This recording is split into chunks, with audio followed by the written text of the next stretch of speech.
कर रहे हैं, किसान मर रहे हैं, जवान मर रहे हैं, तो मोहन भागवत सवाल क्यों नहीं करते? किसी एनजीओ का काम क्या होता है? हर एक सामाजिक संस्था का, सोशल एक्टिविस्ट का काम होता है सवाल उठाना। तो आप सत्ता के सवाल कहाँ कर रहे हैं? 150 करोड़ का कार्यालय बनाया झंडे वाला में आरएसएस ने, किसका पैसा है वो? भगवान राम के घर में किसी और ने चोरी नहीं की है। आदरणीय अटल बिहारी वाजपेयी जी एक बात कह गए थे जो आजकल बहुत वायरल चल रही है, आप लोगों को हंसी आएगी, कि जिस घर में चोरी हुई हो और दरवाजे पर चौकीदारी कर रहा कुत्ता अगर नहीं भौंके तो समझ लेना उसको पता है कि चोर कौन है। अब ये आप लोग सोच लेना कि अटल बिहारी वाजपेयी जी कुत्ता कैसे बता रहे हैं, मुझे नहीं पता, क्योंकि वो ट्रस्ट किसने बनाया जहाँ चोरी हुई? वो शाह ने बनाया, मोदी ने बनाया। जो SIT योगी ने बनाई, योगी आदित्यनाथ की कोई औकात नहीं है कि जब लूट मोदी और शाह कर रहे हो तो उनकी SIT कोई जांच करे। ये सब मजाक चल रहा है इस देश में, और ये मजाक का बहुत नहीं चलेगा।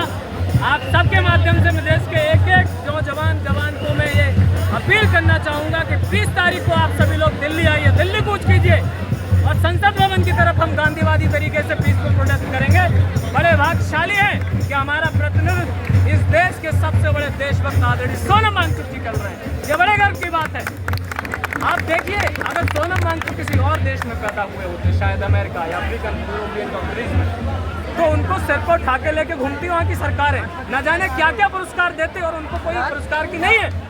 आज उस व्यक्ति को 170 दिन इस निकम्मी नकारा सरकार ने झूठा NSA लगा करके जेल में रखा, और उसी दौरान बाबा राम रहीम जैसा बलात्कारी जो जेल में कम बाहर ज्यादा रहता है भाजपा की मेहरबानी से। तो जब बलात्कारियों से भरी हुई ये पार्टी बलात्कारियों को प्रमोट करती हो, ऐसे विश्वगुरु बनेगा भारत? वो बताएंगे, क्योंकि वो इसलिए बताएंगे कि हमारे आम लोगों के जवाब नहीं है उनके पास रोजगार का जवाब नहीं है। उनसे अगर जवान सवाल करेगा तो वो भी देशद्रोही कहलाएगा।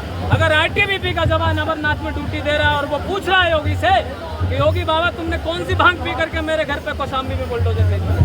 अरे भांग नहीं पी होती योगी आदित्यनाथ तो एक जवान के घर पे बुलडोजर भेजता है बाबा। यही हाल किया हुआ है गाजियाबाद में 4 दिन पहले एक 7 साल की बच्ची को किस तरीके से दरिंदों ने जो नोच करके मार डाला। बंगाल की सत्ता तो बदली है लेकिन हाल नहीं बदला, वहाँ भी एक बेटी के साथ रेप हुआ। 32 लोगों ने बलात्कार और हत्या की है राजस्थान में बेटी का। जहाँ जहाँ भाजपाई है ये बलात्कारियों को लेकर सर पे जो नाच कर रहे हैं, इसलिए बलात्कारियों के हौसले बने हुए इस देश में। विकास की बात तो भूल जाइए आप। जिसकी खुद की डिग्री फर्जी हो, जिसका पूरा जीवन ही फर्जी हो, वो आदमी विकास क्या करेगा?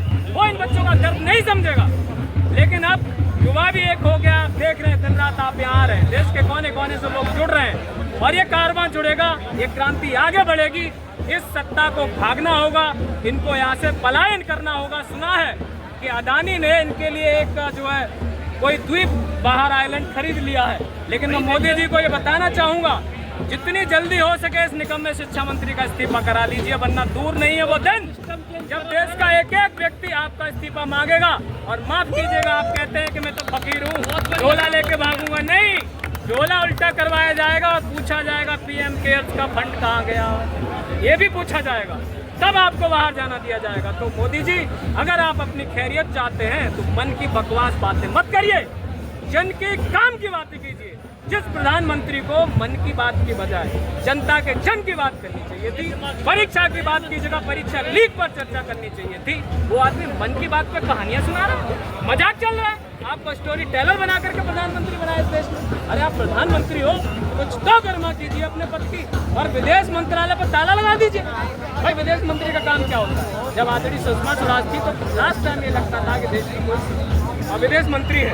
अब कौन है विदेश मंत्री? शायद यहाँ आगे खड़े हुए लोगों को नाम ही नहीं पता होगा। रेल मंत्री कौन है? नहीं पता। टॉयलेट का भी उद्घाटन मोदी जी करना चाहेंगे, और स्कूल तो इनसे बनते नहीं है। एक SDG की रिपोर्ट है, आप लोग पढ़ना, बहुत इंपॉर्टेंट है। जिस गुजरात मॉडल के दम पे इन्होंने कहा कि हम सरकार बनाएंगे देश में, तो गुजरात मॉडल की हकीकत क्या है आज ही पढ़ रहा था मैं। SDG की रिपोर्ट है 50% से ज्यादा गुजरात के बच्चे 12वीं क्लास नहीं कंप्लीट कर रहे हैं, 12वीं क्लास नहीं कर रहे हैं। ये है गुजरात मॉडल। गुजरात के स्कूलों में टॉयलेट नहीं है, बेसिक फैसिलिटीज नहीं है। ऐसा मॉडल बनाना था देश का, यही तो बना दिया है। मध्य प्रदेश उठाइए, फुलेरा पंचायत बना दिया है, जहाँ हॉस्पिटल का एक ईंट नहीं लगी है, वहाँ 87 एम्प्लॉइज दिखाए जाते हैं, ट्रांसफर पोस्टिंग होती है, और 125 बीएड कॉलेज फर्जी दिखाए जाते हैं, पैसा निकाला जाता है। और तो और एथेनॉल बनाने के लिए जो चावल एफसीआई से गया था उसको घुमा करके 1160 करोड़ रुपए भाजपाई कमाते हैं। लाडली बहन योजना महाराष्ट्र में चल रही थी, देवेंद्र फडणवीस जी कह रहे थे कि जिन लोगों की औकात कुत्ते से बात करने की नहीं है, भाड़े के टट्टू है, यही सबका था। उन्होंने लाडली बहन योजना में 3541 करोड़ रुपए का घोटाला किया। एक एक इनका नेता मंत्री घोटालेबाज है, अपराधी है, बलात्कारी है।